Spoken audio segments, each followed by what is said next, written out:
abrir a escritura na Epístola de Judas. O capítulo é único, vamos ler os versículos 12 e 13, que dizem assim: estes homens são como rochas submersas em vossas festas de fraternidade, banqueteando-se juntos sem qualquer recato, pastores que a si mesmos se apacentam, nuvens sem água, impelidas pelos ventos, árvores em plena estação dos frutos, destes desprovidas, duplamente mortas, desarraigadas, ondas bravias do mar, que espumam as suas próprias sujidades, estrelas errantes para as quais tem sido guardada a negridão das trevas para sempre. Queridos, nós agora chegamos na mensagem em que vamos intitular as características dos apóstatas, as características dos hereges, as características destes homens maus de que Judas fala no versículo 4 desta epístola. Interessante que nós precisamos pensar um pouco, porque agora acabei de usar a palavra herege. Essa palavra ela tem sido muito mal utilizada e muito mal empregada, até porque ela surge no contexto histórico da igreja organizada, sendo usada pela Igreja Católica Romana. É verdade que esse termo já era usado na igreja primitiva. O problema é que o termo herege, ou aquele que difunde heresias, né? Ele foi usado por muito tempo pela Igreja Católica Romana para falar daqueles que não concordavam ou que tinham dissonância com respeito às doutrinas que a Igreja Católica divulgava. Então ocorre que qualquer pessoa, no tempo da Idade Média sobretudo, que não concordava com os ensinamentos que a Igreja Católica difundia, pregava, ensinava, a Igreja os chamava de herege. Agora, a grande questão é se esses que discordavam dos ensinos estavam corretos na sua concepção acerca da verdade ou não, né?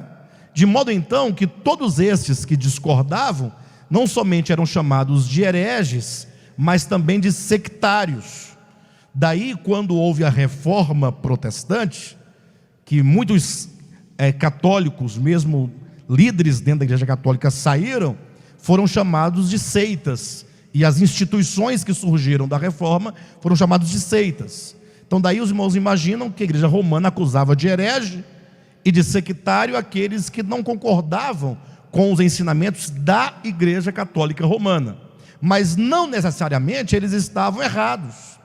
Olha, veja que o próprio apóstolo Paulo, no seu tempo, foi chamado pelo judaísmo de ser uma peste e o líder de todos os hereges daquele tempo.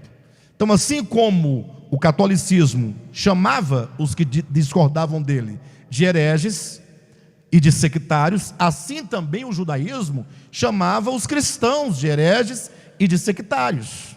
Vocês percebem a questão? E o pior, veio depois, agora estou me referindo após o movimento de reforma, surgiram as igrejas pentecostais, igrejas evangélicas.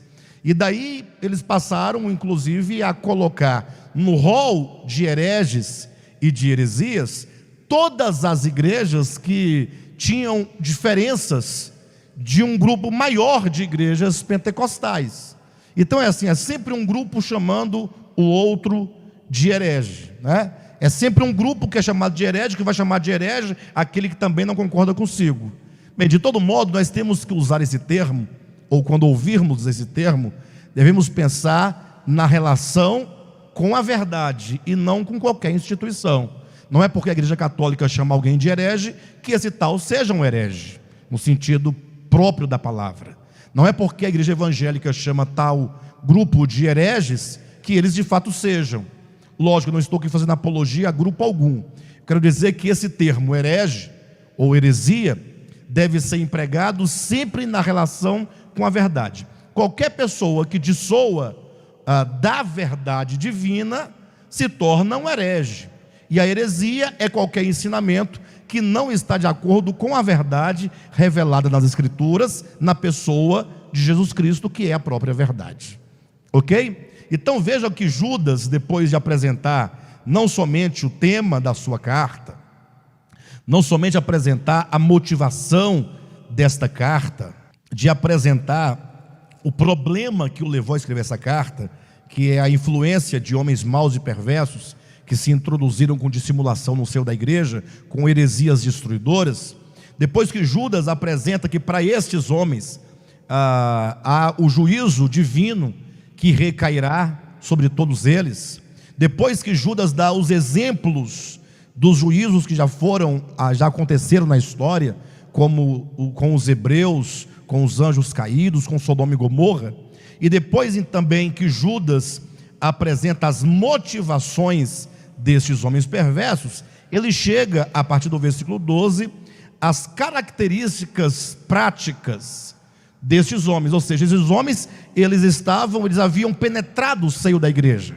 Versículo 4, eles se introduziram no seio da igreja com dissimulação. E agora Judas vai falar um pouco sobre como esses homens viviam no seio da igreja. Isso é de grande importância, sobretudo porque o problema dos hereges e o problema das heresias não é um problema somente do tempo de Judas, nem somente do tempo da Idade Média, mas também é um problema próprio do nosso tempo. Esta epístola de Judas, ela é muito contemporânea quanto ao seu tema, quanto às propriedades do pensamento de Judas acerca do problema da heresia, do problema da corrupção do conhecimento da verdade.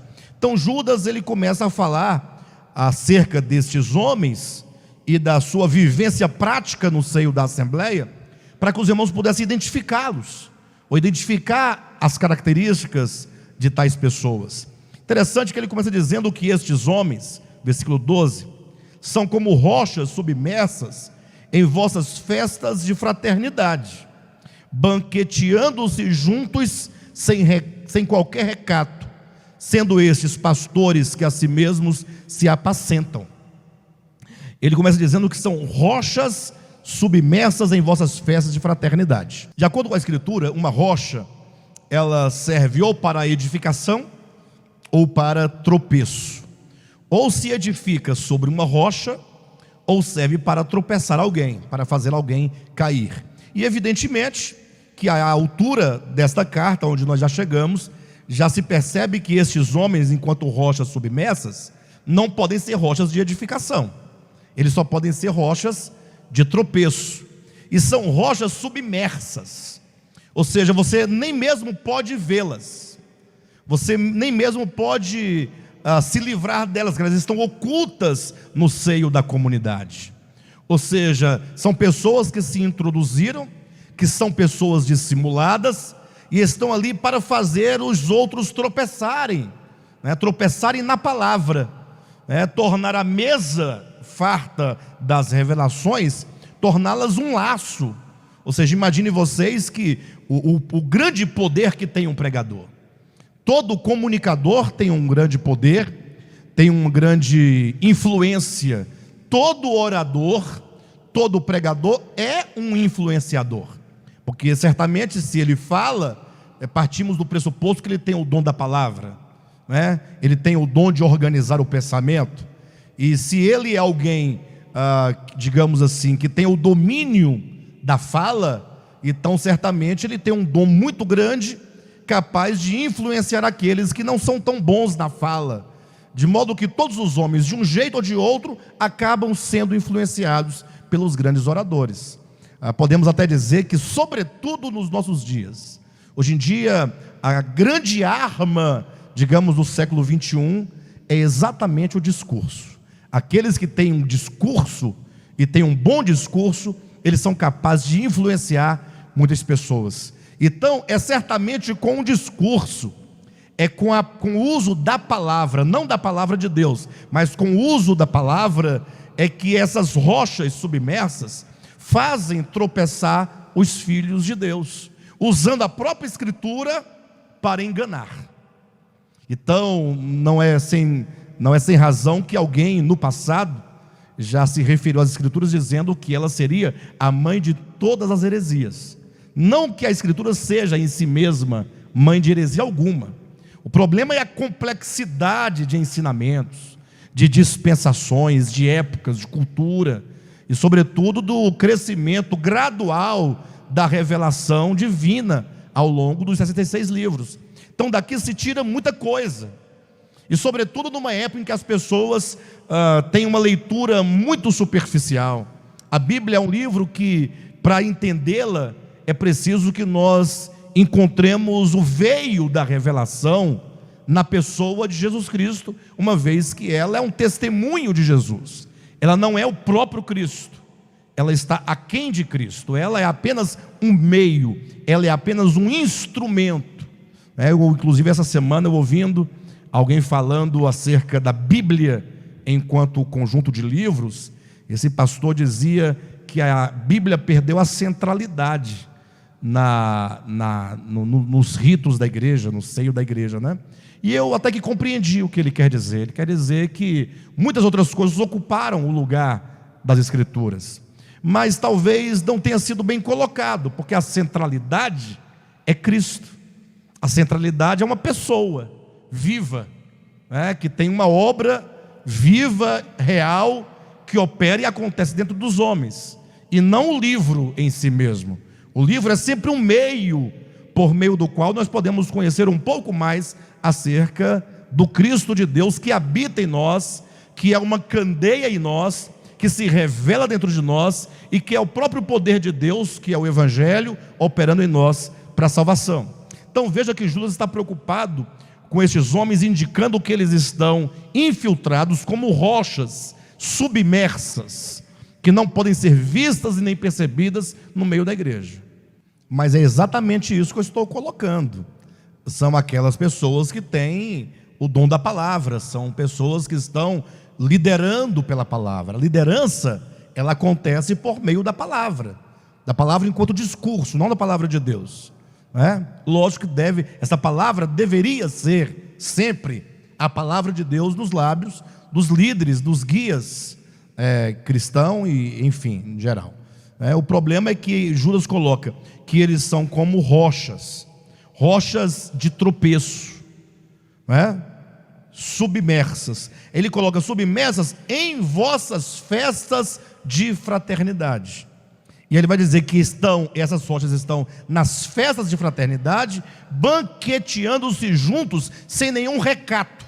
E aqui nós tocamos num ponto fundamental, porque se você ler literalmente o versículo 12, festas de fraternidade seriam as festas ágape.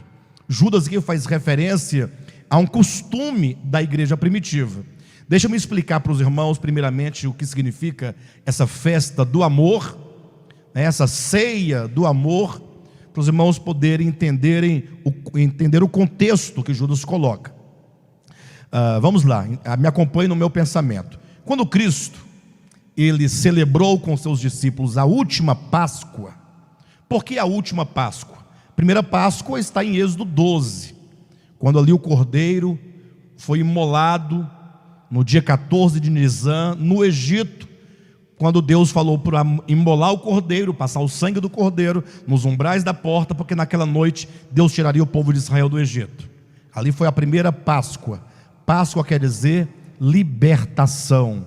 O momento em que Deus, ou que o espírito da morte, melhor dizendo, ele passaria sobre todas as casas que tivesse aquele sangue. Nas casas que não tivesse o sangue, ele entraria e morreria ali o primogênito. Então Páscoa, passar por cima, implicando que aquela vida era salva e seriam eles tirados em libertação do Egito. Dali em diante, ordena-se pela lei de Moisés que todos os anos o povo de Israel, ou que sejam os hebreus, deveriam praticar a festa da Páscoa como lembrança, como memorial do dia da sua libertação. Ok? Então, essas festas aconteciam anualmente em toda a história do povo de Israel, e ela deveria acontecer enquanto uma festa no meio do povo de Israel, até a chegada do Cristo, sobretudo por ocasião da morte de Cristo na cruz do Calvário. Por qual motivo? Porque aquele cordeiro era uma representação simbólica do verdadeiro Cordeiro de Deus. Conforme João Batista, ao receber Cristo entrando nas águas do Jordão, declarou: eis o Cordeiro de Deus que tira o pecado do mundo. Cristo ali se tornava o antítipo, que é o cordeiro em realidade do tipo, que era aquele cordeiro pascal. Paulo vai dizer, salvo engano, em 1 Coríntios capítulo 5, versículo 7, Cristo, o nosso cordeiro pascal, foi imolado por nós. Então, quando Cristo, antes de ir à cruz, ele come com os discípulos a última Páscoa. Última porque a partir dali não haveria mais a festa da Páscoa. Haveria o Cristo de Deus enquanto a realidade anunciada pela Páscoa. Por isso que vocês vão ler em Mateus capítulo 26, quando dizem assim, que eles se reuniram para comer a Páscoa. E o versículo 26 do capítulo 26 de Mateus diz assim: enquanto comiam. Vocês conhecem bem esse texto, né? Enquanto comiam, tomou Jesus um pão e, tendo dado graças, o partiu e disse. Então vejam que enquanto Cristo comia a ceia da Páscoa com os seus discípulos, essa ceia, como o próprio nome indica, era um jantar. Ceia é jantar, não é outra coisa. Inclusive, indevidamente chamam o partir do pão de ceia do Senhor. Não a ceia do Senhor, a jantar ou o partir do pão. São duas coisas distintas. Então é dito em Mateus 26, enquanto comiam o quê? Comiam a Páscoa. Enquanto comiam a ceia pascal, Jesus toma o pão e ele estabelece ali, dizendo: este é o meu corpo que é dado por vós, fazei isto em memória de mim, comei dele todos. Em seguida, tomando um cálice, tendo dado graças, disse: este é o cálice da nova aliança, é o cálice do meu sangue derramado a favor de muitos para a remissão de pecados. Então, o que eu quero que os irmãos entendam? Que no momento em que se comia a ceia pascal, Jesus estabelece um outro memorial, que é o memorial da sua morte e da sua morte, que é o partir do pão. Então, deve-se enxergar categoricamente em Mateus 26 e nos outros evangelhos que tem o texto correlato a este, que aqui nós temos a festa da Páscoa, é uma ceia que se encerra ali, mas que se instaura o partir do pão enquanto memorial da morte de Cristo para a igreja no Novo Testamento. Se alguém que está me ouvindo neste momento tiver dúvida, ou se alguém aqui também tiver dúvida acerca dessa distinção, podem me procurar, que eu tenho um texto escrito acerca do partir do pão. É um tratado à igreja acerca do partir do pão, que eu escrevi exatamente para resolver alguns problemas. Por quê? Porque existem algumas pessoas no tempo presente, algumas pessoas, poderíamos colocar, um tanto equivocadas e um tanto em busca de criar situações de adversidade no seio da igreja, que dizem que não se deve praticar o partir do pão. E eu claramente falo: quem sou eu para retirar da igreja algo que foi estabelecido por Cristo e praticado pelos apóstolos, né? Eles vão dizer: não, pastor, mas é porque partir do pão é almoçar na casa uns dos outros. Quando você chama alguém para sua casa e alguém come, ou você divide o almoço com alguém, isso é o partir do pão. E aí eles vão basear em quê? Basear no fato de que na última Páscoa, quando Cristo estabelece o partir do pão, eles estavam comendo a ceia. Mas são duas coisas aqui. Ele estabelece o partir do pão enquanto comiam a ceia da Páscoa. Não era um jantar qualquer, era um jantar simbólico, que começou em Êxodo 12. E o problema é que essas pessoas não somente não percebem tal distinção, como eles também acabam se enganando quanto ao próprio sentido do que se diz partir do pão. Não é repartir o pão, é o partir do pão, não é o repartir o pão. São duas coisas que no Novo Testamento são claramente distintas e se apresentam separadas umas das outras. Então vocês compreendem que há duas situações: há a última ceia pascal e há o partir do pão apresentado. Enquanto comia, Cristo apresenta o pão e o vinho e diz: fazei isto em memória de mim. E todas as vezes que vocês fizerem este memorial, vocês anunciarão a minha morte até que eu venha. Esse até é o limite. Até quando devemos nós proclamar a morte do Senhor? Até que Ele venha. E nós o fazemos, conforme o Cristo ensina, mediante este momento. Alguém pode dizer: pastor, mas muito me admira você que prega a realidade de todas as coisas, você que prega que vivemos num tempo da realidade, que devemos sair dos ritos das coisas. E eu concordo com vocês. O grande problema é que o partir do pão não é um rito. Quem fez do partir do pão um rito foi a igreja romana, que deu ao partir do pão o caráter ou o status de, de sacramento. Foram eles que disseram que aquele pão tem um valor espiritual em si mesmo. Não fomos nós. E não somente a igreja romana, mas também os que vieram depois, continuaram dando ao partir do pão um sentido em si mesmo. E o detalhe: o partir do pão não pode ser uma sombra, nem uma figura, porque não anuncia algo que irá acontecer, mas simplesmente fala daquilo que Cristo realizou. É lógico que o partir do pão tem um significado muito mais profundo do que o que estou dizendo aqui agora, né? Paulo vai desenvolver esse assunto em 1 Coríntios capítulo 10 e capítulo 11. Mas o fato é que nós não temos o partir do pão enquanto um ritual, nem enquanto sacramento. Vocês terem uma ideia, a confusão é tão grande que os que entendem o partir do pão enquanto sacramento, eles têm uma série de coisas interessantes. A igreja católica romana considera que o pãozinho, aquela hóstia, uma vez abençoada pelo sacerdote, ou conforme eles dizem, sacerdote, né? Ou pelo padre, aquela hóstia se transforma no corpo, alma, sangue e divindade de Cristo. Por isso que eles falam, tem até o dia nacional Corpus, não é? O que é o corpo de Cristo. Então eles acham que ali, a partir de então, agora é o próprio Cristo. Eles adoram a hóstia consagrada. Eles agora, inclusive o padre, depois que ele quebra, a hóstia do padre é um pouco maior do que a que os fiéis recebem. Ele quebra no formato de uma cruz, né? Ali aí, acima do cálice. Ele come e depois ele esfrega os dedos assim. Podem observar toda vez, porque vai que ficou um farelinho de Jesus aqui na mão dele.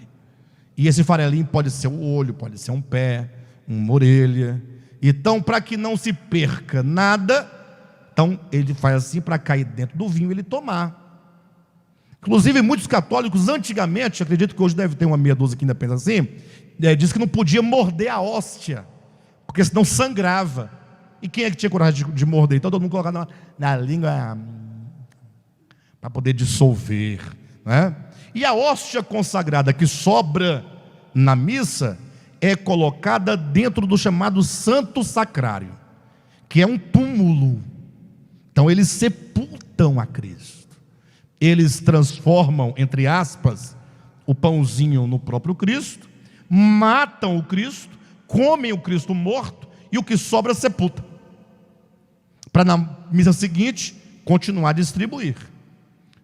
Aí vem os evangélicos, né, os cristãos ou reformados, no mesmo rito. Pensa numa dificuldade dos crentes, quando no partir do pão, o que eles chamam indevidamente de ceia do Senhor, sobra pão. Aí vem a discussão, o que faz? Enterra. Uns enterram, porque confere ao elemento um poder em si mesmo, né?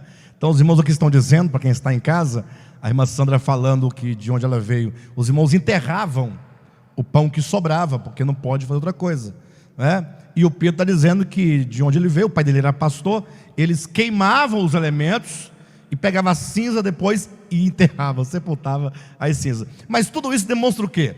Demonstra que há uma espécie aqui de eles delegam, ou eles conferem, melhor dizendo, a esses elementos alguma coisa sobrenatural. Isso é um rito. Nós não pensamos assim. Nós entendemos tão somente que o pão, ele tem uma representação, e que se não for compreendido aquilo no coração, e se não for verdadeiro o seu sentido no coração, você pode comer uma padaria inteira e tomar um barril inteiro de vinho, que não vai acontecer nada com você. Mas ocorre, olhem para mim, que quando a igreja primitiva, nós estamos entrando agora para o texto de Judas, versículo 12, quando ela passou a praticar, portanto, o partir do pão, os primeiros irmãos, as primeiras comunidades, o que eles fizeram? Porque Jesus estabeleceu o partir do pão durante a ceia pascal, entende? Enquanto comia, a igreja primitiva passou a realizar o partir do pão, primeiramente à noite, porque é ceia, não tem ceia meio-dia, nem ceia de manhã. Olha o entendimento. Eles faziam à noite, né? Na noite em que foi traído, tomou o pão. Entenderam? Faziam à noite. E faziam também uma ceia juntamente. Era como se fosse talvez para fazer ali o cenário mais próximo do primeiro partir do pão, que ocorreu durante a ceia pascal. Então, enquanto eles comiam aquela ceia, que não era a ceia pascal, eles faziam o partir do pão. E porque não era a ceia pascal, a igreja primitiva tinha plena consciência que a última Páscoa foi quando Cristo comeu, daí Cristo se tornou o próprio Cordeiro Pascal. Eles chamavam essa refeição, essa ceia, de a festa do amor, a ceia ágape, a ceia do amor. Se vocês lerem 1 Coríntios, capítulo 17, os irmãos vão ver claramente que havia ali sim uma ceia, mas não é nem a ceia, não é a ceia pascal, e nem é a ceia no sentido de que é uma instituição divina, é apenas a reconstituição do contexto original, onde ou em que eles então partiam o pão naquele momento. Só que imagine agora que essa ceia do amor, olha o nome, ceia do amor. Como não deveria ser a ceia do amor? Se é a ceia do amor, ceia ágape, essa ceia, este momento, tem que ser um momento de comunhão, tem que ser um momento de amor, tem que ser um momento de acolhimento, sim ou não? Tem que ser um momento de generosidade, tem que ser um momento de expressão, de afeto, de carinho, de receptividade, porque é a ceia do amor. Me recordo agora de um pastor, há muitos anos eu ouvi uma pregação, nem me lembro agora exatamente qual foi o pastor, qual foi a pregação, mas diz que, eu ouvindo essa mensagem, ele contou um caso de um certo pastor, que ele chegou numa comunidade, então ele era um pastor novo numa comunidade, né? Pastor novo chegou naquela igreja, ele queria dar uma boa impressão, sabe como é que a pessoa acabou de chegar, vai agora cuidar de um rebanho ali, que já havia, o pastor anterior havia saído, veio um novo pastor, e era final de ano, ele falou assim: bem pessoal, vamos fazer aqui a festa do amor, final de ano, né? E como é que vai ser a festa do amor? Cada um vai trazer alguma coisa de casa, alguma coisa, você pode trazer uma roupa, você pode trazer um móvel, alguma coisa que sirva para a nossa comunidade pobre, né? Nós temos aqui toda uma comunidade de pessoas que não congregam conosco, vizinhos. Nós vamos trazer então essas coisas, vamos doar, fazer uma ação de generosidade, final de ano. E diz então a história que num dado momento, no dia aprazado, cada um trouxe uma coisa, e fizeram uma ruma de coisa. Quando o pastor chegou, que foi olhar as dádivas, né, que eles haviam trazido, disse que havia uma camisa de seda. Foram passar a camisa de seda, o ferro estava muito quente, fez aquela marca, aquela queimadura bem na frente assim, de modo que não dava para usar aquela camiseta. Olhou para o lado, tinha um ventilador sem a hélice, né? Então daí vocês tiram o tipo de coisa que levaram, né?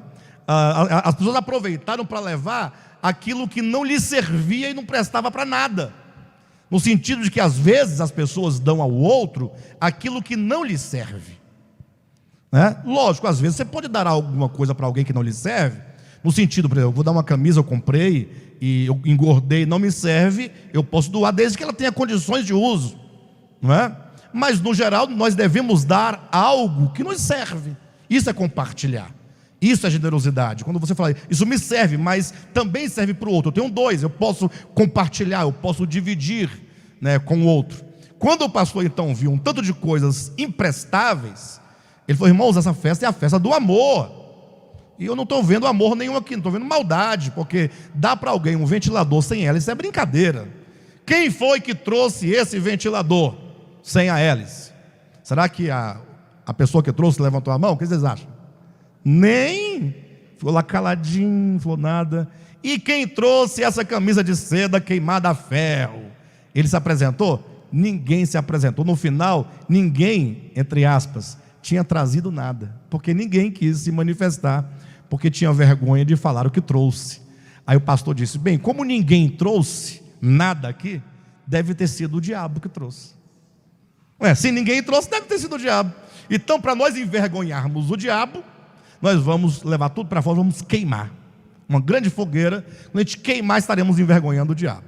Bem, eu contei essa história que um outro pastor e pregador contou, não me recordo exatamente quem nem quando, mas me veio à memória por causa da ideia da festa do amor, né?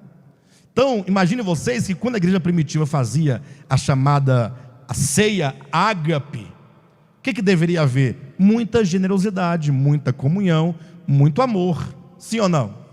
Mas Paulo fala de algo que acontecia na igreja de Corinto, e eu quero que vocês leiam comigo, para vocês entenderem esta festa e o seu significado mais profundo. Aí vocês vão entender exatamente o que Jesus está dizendo aqui na sua epístola. 1 aos Coríntios, capítulo 17, ou melhor, capítulo 11, a partir do versículo 17. Duas questões que são importantes falar antes de lermos o texto. A primeira é que geralmente as pessoas que leem o texto acerca do partir do pão ou da ceia do Senhor, eles começam a ler a partir do versículo 23, porque eu recebi do Senhor, perfeito? Enquanto que o texto, o assunto começa no versículo 17. Se você negligencia os versículos que dão origem ao assunto, como é que você pode entender o assunto tomando-o pela metade? Até porque o versículo 23 começa, por quê? Porque está explicando algo que foi dito, sim ou não? Então temos que começar do versículo no versículo 17. E a segunda coisa importante a ser dita é esse título que tem aí no versículo 17: instrução quanto à celebração da ceia do Senhor. Esse título não existe nos manuscritos originais. Quando Paulo escreveu esta epístola ou qualquer outra, não havia nem títulos dividindo as partes da epístola, nem capítulos, nem versículos, porque se trata de uma carta. Quando você escreve uma carta, você vai colocando títulos em cada parágrafo? Não, é uma carta, ela começa e ela termina. Então essa divisão é uma questão de edição, é uma questão editorial. Então não podemos levar muito a sério essas questões editoriais, porque não fazem parte do texto paulino, do texto apostólico. Ok? Versículo 17 então: nisto, porém, que vos prescrevo, não vos louvo. Ou seja, nisto que direi agora. Nisso, com S seria o que eu havia dito. Nisto é o que eu direi daqui para frente. Nisto que direi, porém, ou nisto, porém, que vos prescrevo, não vos louvo. Ou seja, o que eu vou falar agora para vocês não é digno de louvor. Então deve haver uma reprovação. Porquanto vos ajuntais, não para melhor, e sim para pior. Imagine vocês, quando nós nos reunimos, não tem que ser para melhor e não para pior. Eu entendo que nunca podemos nos reunir para pior. Algumas pessoas falam assim: pastor, o que eu faço? Eu moro numa cidade tal, e eu vou congregar onde? Como? Depois que eu ouvi a sua ministração, encontrei o Devap no YouTube, e eu ouvi várias ministrações, eu não tenho condições mais de congregar em lugar algum. Bem, primeiro ponto, eu quero que os irmãos entendam: O nosso ministério não visa gerar nenhum tipo de animosidade e nem adversidade em nenhuma congregação. Nós pregamos a verdade revelada nas Escrituras. O intuito é a libertação do homem. Sabemos que acaba gerando uma certa guerra, um certo conflito, porque há inúmeras e milhares de congregações que não têm compromisso com a verdade de Deus.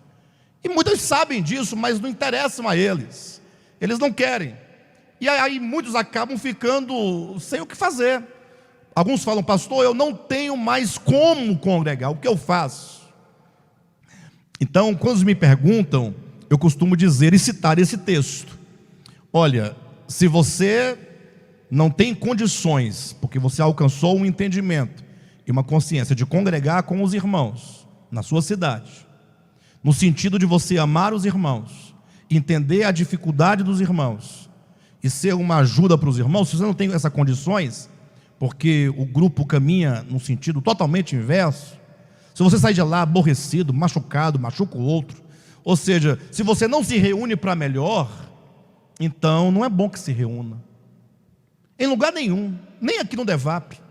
Se a pessoa se reúne no Devap para pior, porque ela não vem pela palavra, ela não vem pelos irmãos, ela não vem pela verdade, mas ela vem por motivos mesquinhos, motivos pessoais, motivos perversos, isso é ruim.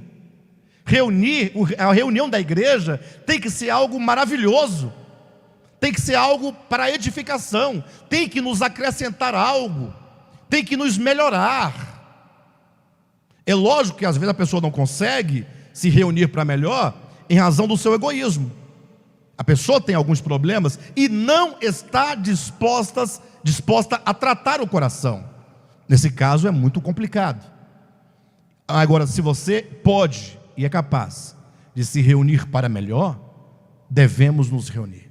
A igreja, ela é boa quando ela promove uma reunião para o nosso melhoramento.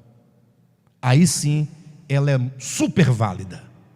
Nós não podemos nos reunir para discutir, para brigar, para nos ofender, para falar mal uns dos outros, para olhar a roupa do outro, para falar do comportamento do outro, para falar de alguma coisa. Não, toda nossa reunião deve ser para construir algo de Deus em nós. Então Paulo diz no 17 que ele não podia louvar os coríntios, porque no que tange a esta reunião específica, eles não se ajuntavam para melhor, e sim para pior. E ele passa a explicar no 18: porque antes de tudo estou informado haver divisões entre vós, quando vos reunis na igreja, e eu em parte o creio. Os irmãos de Corinto estavam reunindo, e eles tinham divisões no coração, eles haviam estratificado a igreja. Igreja não pode ter estratificação. Os irmãos imaginam, uma vez eu fui convidado para pregar num dado lugar, e preguei, ministrei a palavra numa congregação, num ministério que não é o nosso. Eu recebi o convite, gentilmente fui. Quando acabou a reunião, eu estava com alguns irmãos daqui que me acompanhavam sempre quando eu ia, e aí os líderes, o pastor falou assim: olha, vamos servir um jantar para a igreja agora. Que maravilha. Aí, bonito, né? Um jantar, uma coisa. Aí logo nos chamaram para um canto, nos levaram para uma sala no andar superior, de onde nós podíamos ver a nave lá embaixo, de toda a congregação. Aqui em cima tinha uma mesa grande, com os pratos brancos, talheres de prata bonito, tudo muito organizado, tinha lagarto recheado, tinha arroz, tinha tanta coisa gostosa. E lá embaixo os irmãos com aqueles pratinhos de bolo de aniversário, de plástico, se você pegar na ponta e colocar, cai.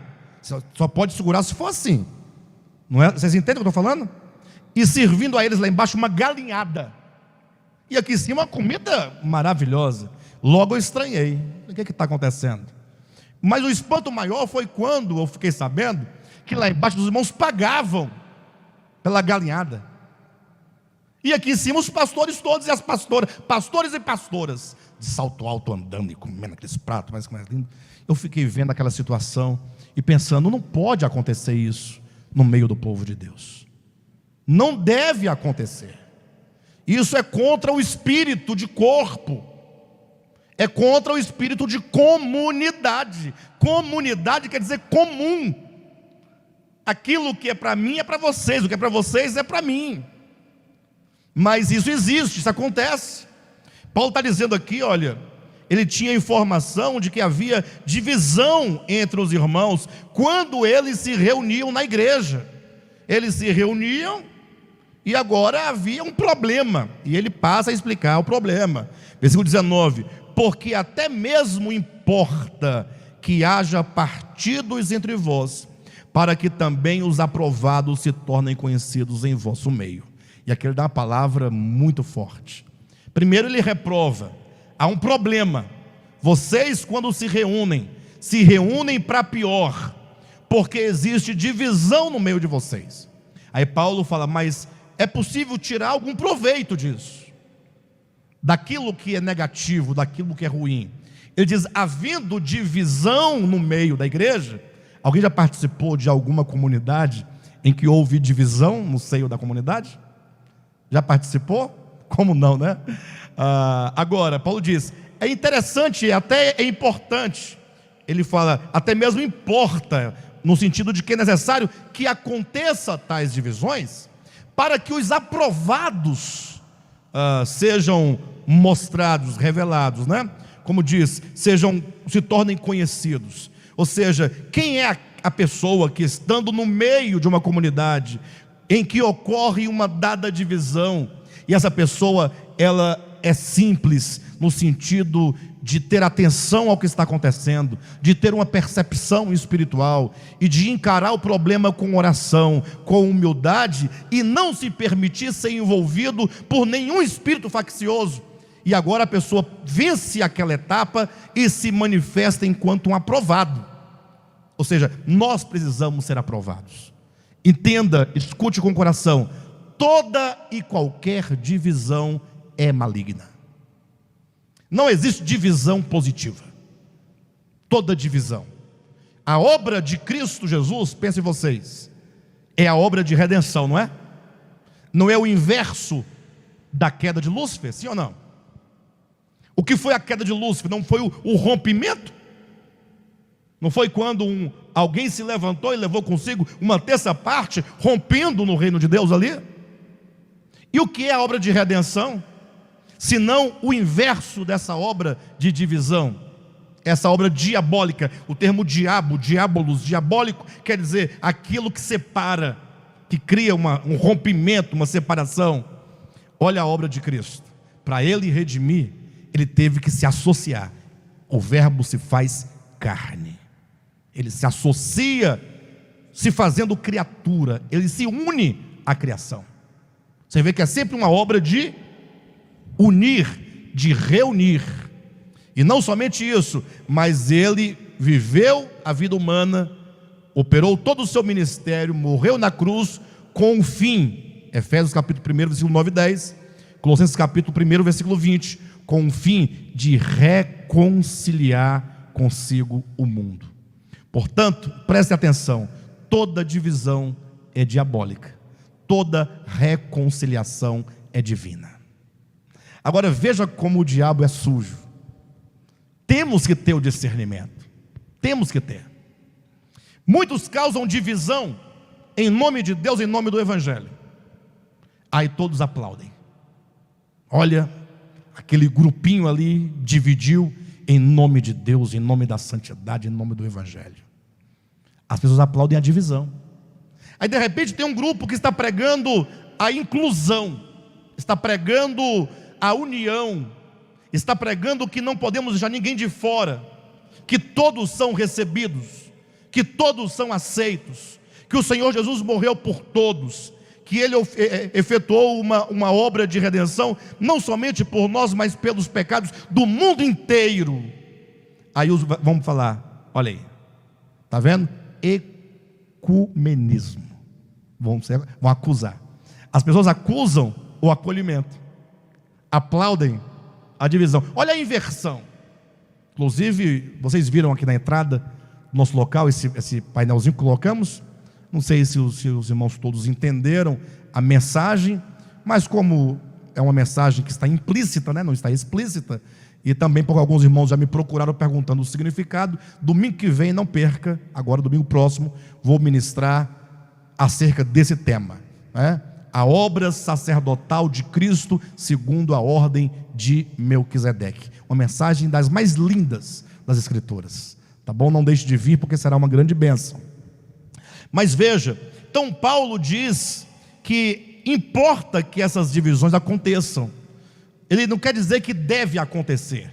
Primeiro ele reprova porque havia tal divisão, mas ele diz que há alguma coisa boa a se extrair das coisas negativas, que é a manifestação dos aprovados diante dessas circunstâncias negativas. Versículo 19 diz: porque até mesmo importa que haja partidos entre vós, para que também os aprovados se tornem conhecidos em vosso meio. Quando, pois, vos reunis no mesmo lugar, não é a ceia do Senhor que comeis.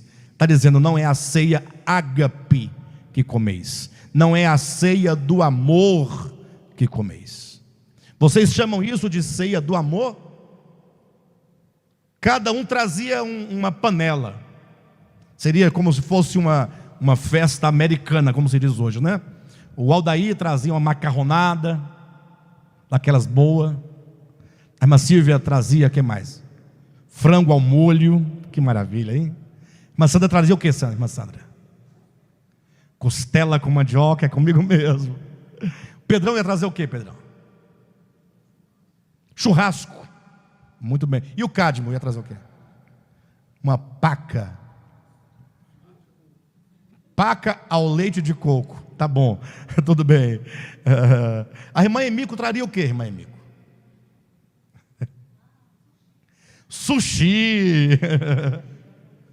Mas vocês entenderam? A gente podia fazer isso um dia aqui, não podia também fazer? Seria bom? Vocês querem fazer? Vamos marcar.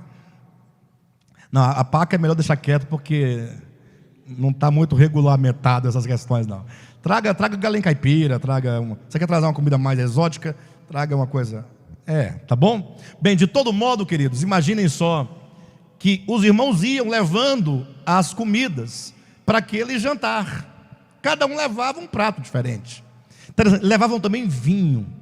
O vinho mesmo, vinho. Não é suco de uva, não. Levavam vinho, né? O texto vai dizer que é vinho. E a reprovação de Paulo não é porque levavam vinho, mas como eles tomavam o vinho. Os irmãos verão daqui a pouco. O fato é que o vinho fazia parte da gastronomia daquele tempo, daquelas pessoas, daqueles lugares. Então eles levavam cada um a sua comida. O que era preciso fazer? Ora, colocar numa mesa muito grande, aguardar que todos chegassem, e agora vamos os banquetear. Vamos sentar, a irmã Sandra trouxe com mandioca, mas ela vai comer a macarronada que o irmão Aldair trouxe, né? E ele vai comer um pouco da costela. É esse compartilhar. Os irmãos sabem que a mesa é o lugar de maior unidade e comunhão. Coisa bonita é quando as pessoas estão à mesa e ali está o mantimento. Você come do mesmo alimento que o outro come. Isso é uma coisa comum. Isso é manifestação de aproximação, de amor, de comunhão. Sim ou não, pessoal? Todos pegando ali um pedaço, um pouco. Enfim, veja o que acontecia. Versículo 20: quando, pois, vos reunis no mesmo lugar, não é a ceia ágape que comeis, ou aqui chama ceia do Senhor, que comeis, porque ao comerdes, o que acontecia? Cada um toma antecipadamente a sua própria ceia. Ora, se cada um vai comer a sua própria ceia, por que nós nos reunimos aqui? Se você vai comer a sua própria, nós não precisamos de um lugar comum para comer, precisamos de uma refeição comum, e não de um lugar comum.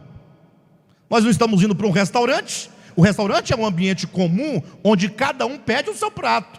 Aqui não, era um compartilhar, deveria ser uma coisa saudável, mas aí diz que cada um tomava antecipadamente a sua própria ceia. Alguém pode falar, mas aí qual o problema disso? O problema é que não é que cada um exatamente tomava a sua própria ceia. Lógico que já descaracteriza a reunião. O problema é o que fazer com aqueles que não tinham prato para levar. Tem aqueles que não têm prato? Tem. Tem aqueles que trouxe um miojo e estava com vontade de comer o sushi. Nunca comeu, eu queria tanto comer aquilo, mas não sobrou, porque a irmã Emiko, só mais ou menos, tá? Ela comeu antecipadamente a sua própria ceia. O irmão ficou só olhando, com a vontade de comer o sushi, mas as viúvas, o que fazer? Os órfãos, talvez nós não entendamos bem isso hoje em dia. Me parece que as condições estão bem melhores hoje, certo? As condições estão bem melhores, mas se você pensar, sempre vai ter alguém no horário do almoço que está lá na rua, que não tem o que comer. Não tem essa pessoa? Não tem. Mas as pessoas são geralmente esquecidas, nós nem nos lembramos disso, né? Na igreja, no geral, grosso modo, diríamos que não temos tanto problema desse. Talvez possa até haver. Pode ser que alguém não tenha. De fato, e se alguém sabe, tem que nos trazer o conhecimento.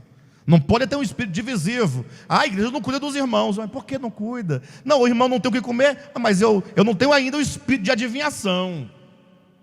Eu preciso que você fale, irmãos, o fulano, vamos ajudar, está precisando de alimento. Aí sim, se nós não estendermos a mão, seria um problema. Mas precisamos que os irmãos tragam esse conhecimento. Mas cuidado para que você não seja apenas o anjo Gabriel, levando ao conhecimento da liderança os problemas. Uma vez eu estava na minha casa, alguém me mandou uma mensagem: preciso falar urgente com você. Aí a pessoa, o que foi? Não, tem uma pessoa que está na babai que não tem o que comer. Aí eu lembrei da igreja e tal. Falei, não, calma, a igreja pode até ajudar, mas Deus colocou ela no seu caminho. Não é? Você vai procurar a igreja, você tem que socorrer a pessoa. Socorre. E é lógico que se você não podendo socorrer sempre, vamos ter mais pessoas para socorrer. Mas o momento agora é seu, Deus te deu a graça, né? Não podemos ser aqueles que somente ficam atrás de problemas e de situações difíceis para colocar no ombro de uma pessoa ou duas. Nós temos que ser os servos que atendem. E se porventura você não está na condição de atender, busque quem possa atender, inclusive a liderança da igreja. O que nós não podemos fazer é ver situações e, ao invés de trazermos a comunhão, ficarmos falando mal. Há pessoas que falam mal da igreja. Já ouviram falar mal da igreja? Porque a igreja não faz isso, não faz aquilo outro. Às vezes a pessoa nem está sabendo da situação. E lembrando que os pastores, eles não têm a função exclusiva de cuidar e apacentar. A função do cuidado é de todos os sacerdotes, a não ser que você não seja um sacerdote. Mas se nós somos um reino de sacerdotes, você deve ser um sacerdote, e como tal, você deve servir a Deus e aos homens. Mas imagine aqui que o apóstolo Paulo diz, versículo 21, porque ao comerdes, cada um toma antecipadamente a sua própria ceia, e há quem tenha fome. Havia na igreja irmãos que iam e não tinham o que levar, e cada um comia a sua própria ceia, e logo a gente se fazia ali um grupinho dos irmãos mais próximos, talvez os mais ricos, né? E ali fazia o banquete ali a 4, 5 famílias, e talvez os pobres, porque eram rejeitados, ficavam também reunidos, sem nada para comer, e os irmãos não estavam nem para nada, ia comendo de todo jeito, toda hora. Agora imagine só nesse contexto, daqui a pouquinho ia alguém, pegava o pão, irmãos, como Jesus disse, enquanto comiam, tomando pão, irmãos, esse pão, aqui é o partir do pão, o que ele significa? Ele tem vários significados. Um dos significados muito importantes é o que Paulo ensina em 1 Coríntios capítulo 10, versículo 16. Os irmãos podem olhar depois de 17, né? Quando Paulo diz assim que nós, embora muitos, nós somos 200, somos 300, pode ser 50, depende do tamanho da comunidade. Nós, embora muitos, somos apenas um pão. Aquele pão, ele representa a unidade. Por que ele representa a unidade?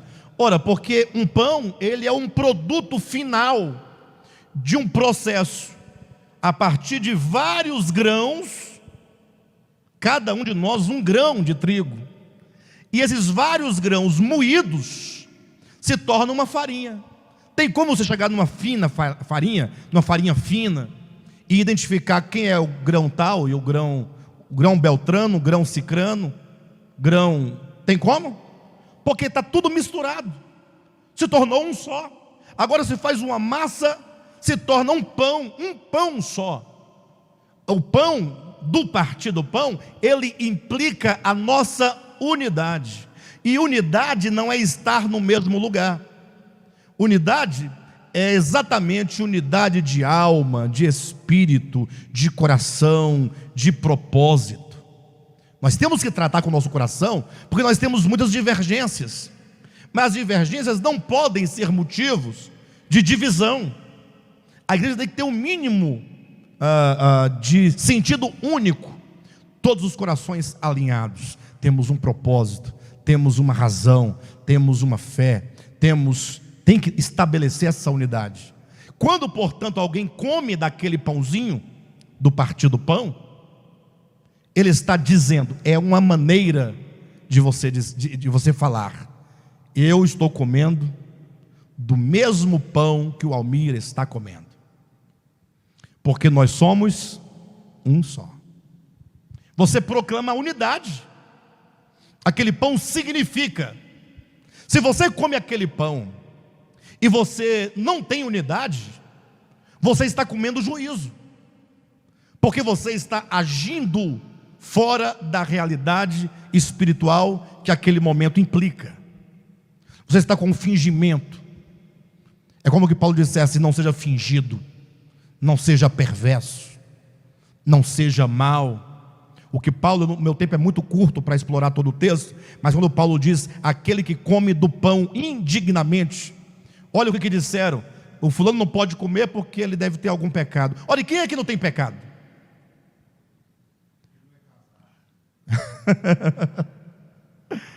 Quem é que não tem pecado? Eu pergunto, o partir do pão, se anuncia a morte do Senhor, é uma mesa de redenção, ou implica, simboliza, representa, é uma mesa de reconciliação, em torno da qual os pecadores se reúnem.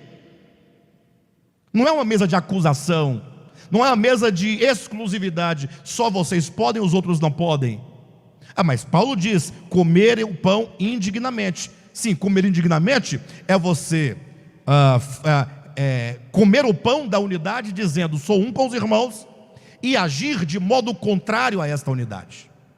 Ou seja, se eu digo que sou um com os irmãos, no ato do partir do pão, que é o que ele simboliza, um dos significados, isso tem que ser verdade no meu coração. Do contrário, eu deveria dizer, não sou um com vocês, eu não gosto de vocês, vocês são um bando de... aí fala qualquer coisa, vocês não prestam, eu não gosto do irmão Paulo, eu odeio, eu aborreço, eu tenho ojeriza, eu não como desse pão que eu não sou um com ele. Seria mais honesto, seria mais sincero. Agora, vem aqui com aquela carinha rosa, aquela carinha de anjo, com medo do pãozinho, mentiroso, mentindo. Aí você está comendo o quê? Juízo. Deus está vendo que você é falso, dissimulador. Me entenda, eu estou falando bastante recurso, entender a profundidade da coisa. Temos que ter cuidado com essas coisas. O que Paulo está dizendo aqui é como você diz ter unidade, mas na hora da unidade você rompe com os irmãos, você divide com os irmãos. Olha o versículo 21. Porque ao comerdes cada um toma antecipadamente a sua própria ceia, e há quem tenha fome, ao passo que há também quem se embriague. Ou seja, imagina uma pessoa comia muito e bebia muito, e o outro queria só um copinho de vinho, só queria um copinho, só para esquentar a orelha. Eles estão na festa do amor ágape, ou melhor, nas festas da ceia ágape. Eles estão lá no meio.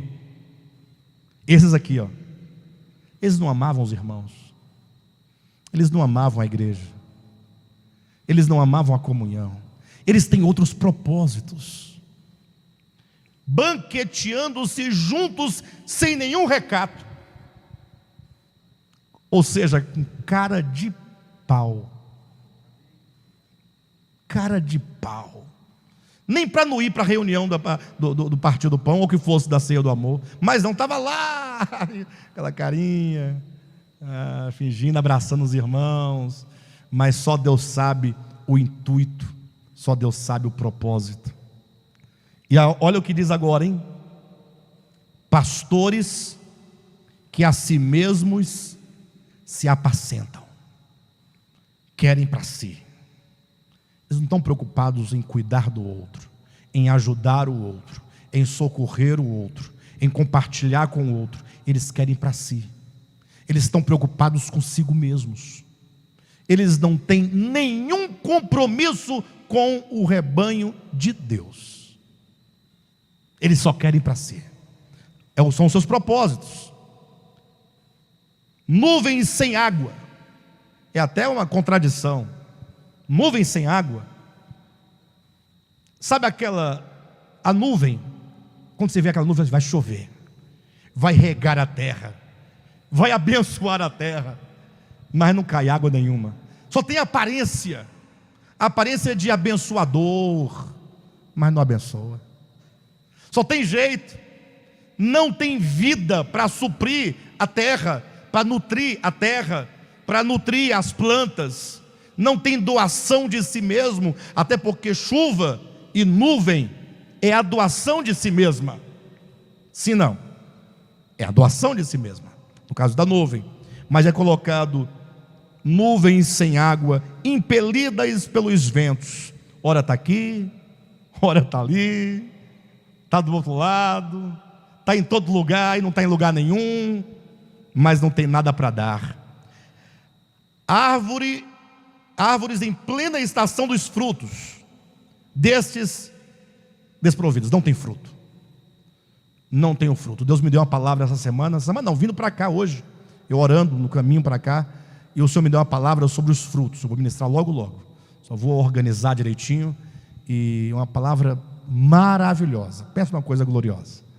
Nós temos que pensar na questão do fruto, porque na figura, né, da videira, nós, enquanto ramos, temos que produzir frutos. A nossa vida humana só tem sentido se produzirmos frutos. A parábola de João 15 é muito clara. Se o ramo não dá fruto, para que serve? Tem que cortar e lançar fora. Então, muitos querem ser ramo só para ser vara nas costas dos outros, né? Para bater, açoitar. Não querem ser ramo para produzir frutos, porque o ramo que produz fruto, ele produz para doação. Quanto nós temos que corrigir o nosso viver, o nosso pensar, o nosso congregar, os nossos relacionamentos. O Evangelho nos ensina tudo isso. Aqui fala desses homens que são árvores em plena estação dos frutos, destes desprovidas, duplamente mortas, desarraigadas. Às vezes eu pensando nessa tarde sobre duplamente mortas, desarraigadas. Como poderia ser? Li um comentário, li outro, não encontrei nada que explicasse duplamente mortas, mas me veio à mente a ideia de uma árvore, que às vezes ela está morta ali, né? Foi decepada, ficou toco, mas porque ela tem uma raiz ainda, ela começa a brotar eventualmente e volta a nascer, né? Aí lá em capítulo 14 de Jó, tem um texto muito bonito que fala que há esperança para a árvore, que mesmo cortada, tão logo vem somente o cheiro de águas, ela torna a dar o seu rebento e a crescer. Ou seja, há alguns que ainda têm esperança de renovo, mas duplamente morta, que ela foi morta, foi cortada, mas como também foi arrancada a sua raiz, para esses não há esperança. É lógico que não está para mim dizer quem tem ou quem não tem esperança. Eu prefiro dizer que para todos tem esperança. Pelo menos que seja o nosso desejo, que haja esperança para muitos, né? Mas o Senhor sabe que talvez não haja esperança, não porque Deus tenha privado alguém da esperança, mas a questão da esperança, a questão da possibilidade de se renovar, está no próprio coração humano. Deus não vai dizer, ó, a partir de hoje você não tem mais, eu tiro a sua esperança, eu não te dou mais. Não há da parte de Deus esse coração, né? Certamente duplamente morta, desarraigada, arrancada pela raiz, trata daquele coração que chegou a um nível de decadência, de inverdade, de mentira, de engano tão grande, que esse coração se tornou um coração impossível de ser renovado ao arrependimento.